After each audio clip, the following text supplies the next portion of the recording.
spent most of my life living and working across Europe, most recently in London, and now we're here in beautiful San Francisco for the Y Combinator summer batch.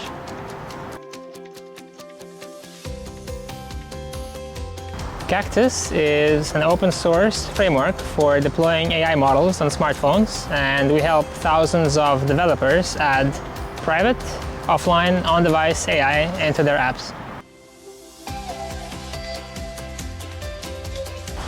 My co-founder, Henry, has spent the larger part of a decade researching machine learning models for smartphones, and with the advent of AI, we figured that smartphones are now more than powerful to run models locally, which makes it private and personal, and we decided to dedicate the last year of our lives to building it.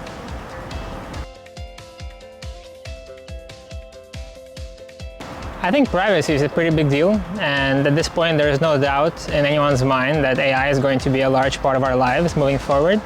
If there's a way to ensure that AI remains private and personal, we want to build the tech layer to power that.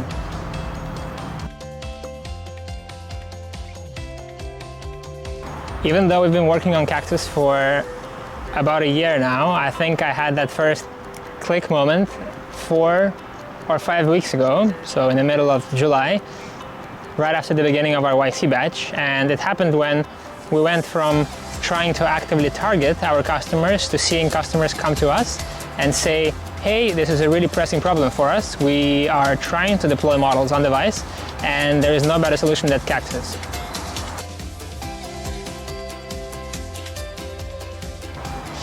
So Henry and I met 4 years ago at this point in London. We actually met through YC co-founder matching, and we stayed in touch over the years. We exchanged a lot of ideas. Some were great, some were not so great, and we ended up applying the first time in autumn last year. We felt pretty entitled at the time because we thought that meeting through YC co-founder matching pretty much guaranteed admission, but we never ended up even hearing back after the first application. So we reapplied again and then got into the batch that we're in right now.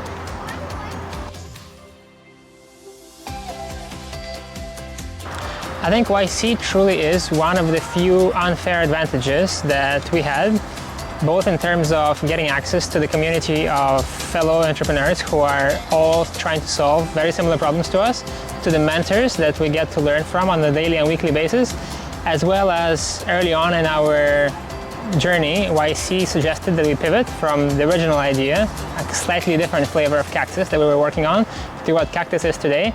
And I'm pretty grateful for that suggestion because I'm much happier working on what we do now than what we originally set out on.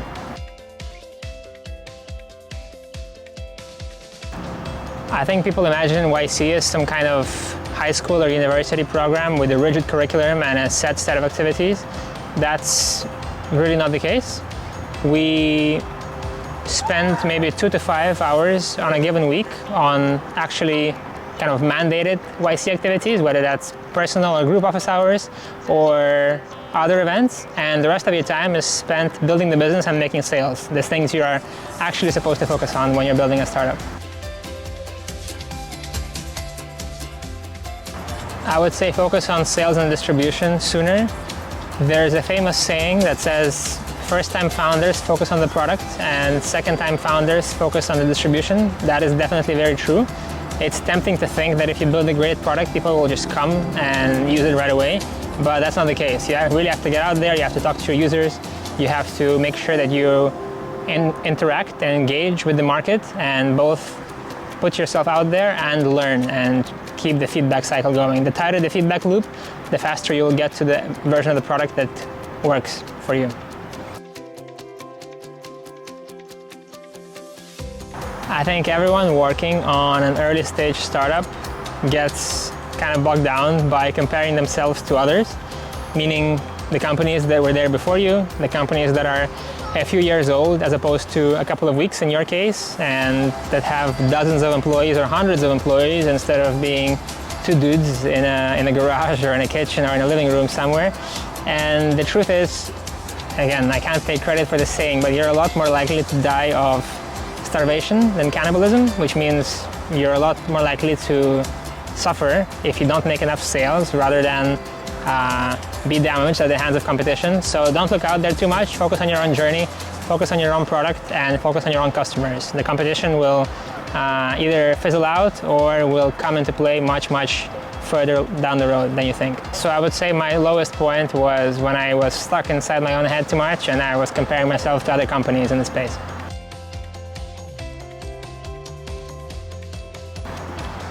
I wouldn't say the smallest decision, but a set of small decisions, and those would be asking for help at the right time.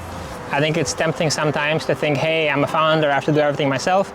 If I can't solve a certain problem, then that means I'm not a good enough founder. But the truth is, nobody who's achieved great things has gotten there entirely on their own. People always get help, and you are one short email or one short DM away from getting the right customer, getting some great advice, getting investors, or getting other kind of community support on board.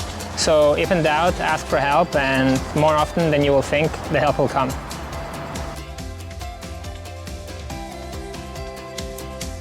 I see myself living with the love of my life and a few beautiful children and a stomach full of my favorite food.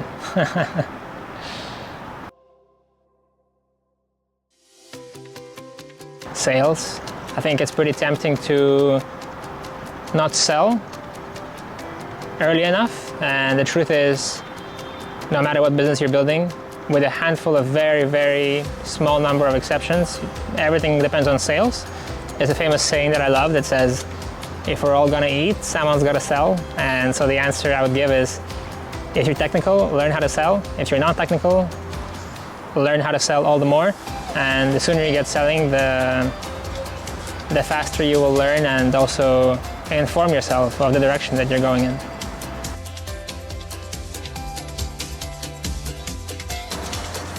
The one truth about startups I wish more people knew is that it's a pretty lonely journey, at least if you're approaching it intentionally in a way that, takes up a large chunk of your time.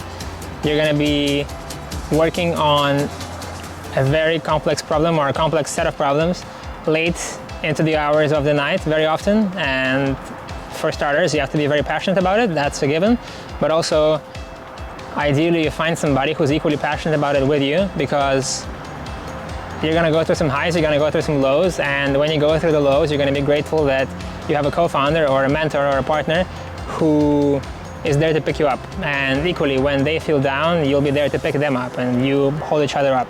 I think it's one of those cases where 1 + 1 really is far more than 2 if you pick the right person to go with. I would say don't be afraid to take the first steps. You always learn through action, you learn by doing. So take the first steps. The first steps will never be perfect, but they will get you closer to the second step, and then the second step will get you closer to the third, and so on. So you just learn at a much faster rate than you would following somebody. There's a right time to follow and there's a right time to lead. I think you have to decide that for yourself, but if in doubt, I think take the leap. It's always more rewarding than you expect.